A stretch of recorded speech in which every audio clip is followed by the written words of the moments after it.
since March of last year.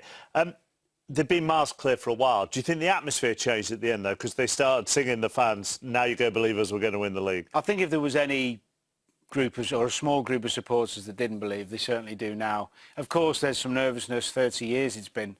But it would be, for me, probably the biggest capitulation we've ever seen in Premier League history if they were to throw it away now. I'd probably go as far as... I mean, if they were to lose it now, I'll wear that shirt next time I'm on the I quite like the shirt. Anyhow, a bit harsh that, wasn't it? Onto the tactical battle, which you think Liverpool won. Well, yes, they did. United played at Old Trafford and took points off Liverpool, as you know, and played the same system as they did today. 3 at the back, split strikers, wing-backs up against Liverpool's full-backs. And I thought Liverpool varied their game better today, played a lot more longer balls, especially after the first 10 minutes when United tried to press high. And Liverpool's front three up against United's back three with and without the ball, which was brave. It's typical Liverpool. And we can see from these clips the problems it caused United. Here, Salah, Mane, Firmino in their orthodox positions, Shaw, Maguire and Lindelof, trying to keep that 3 narrow and protect the goal, and this time they got away with it.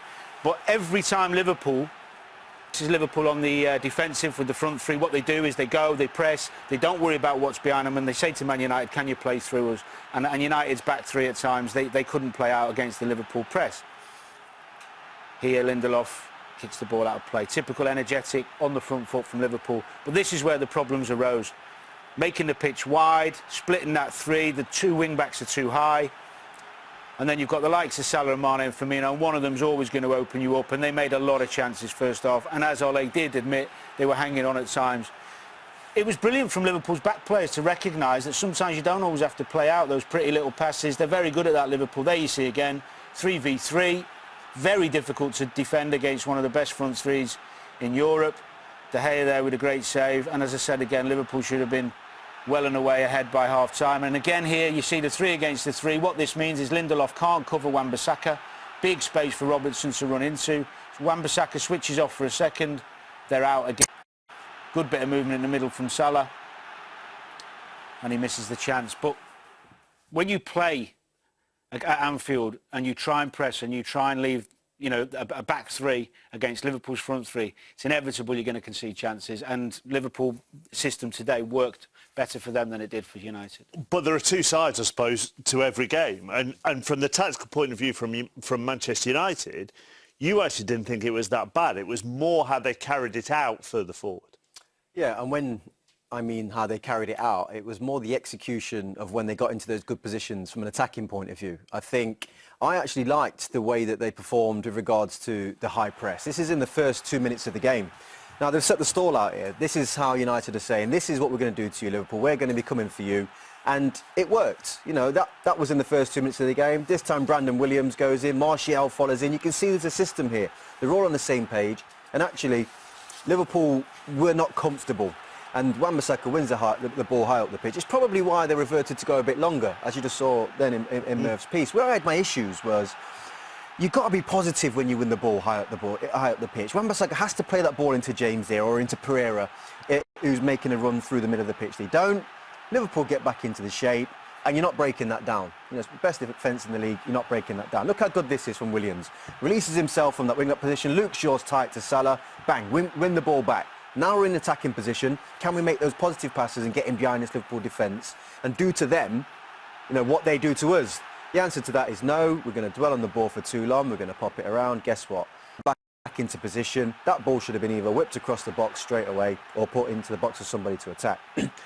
Because they won the ball on numerous occasions in great positions. That's not a difficult ball. Under no pressure whatsoever here, he's got to find the run of Martial there, Daniel James. He has to. Daniel James guilty again on this occasion. They've got to be braver. They've got to take more risks with the ball when they get into these positions. Look at Martial pointing. Give me that ball. Can you imagine if that's Trent Alexander-Arnold and Salah making that run? They're not even thinking twice. In behind we go. They don't. Guess what? Liverpool back into shape. They're letting them off the hook time and time again, and it was a continuous factor. All that hard work of pressing high up, there's no point in doing it if when you get into these positions you don't punish teams.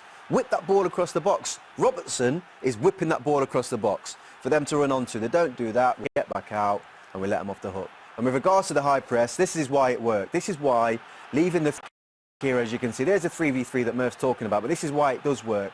When you're brave and you take that risk, as Man United did do at times today, when you win it back, if you're positive and you've got quality, that ball's got to go into the channel for Martial to run into. It doesn't.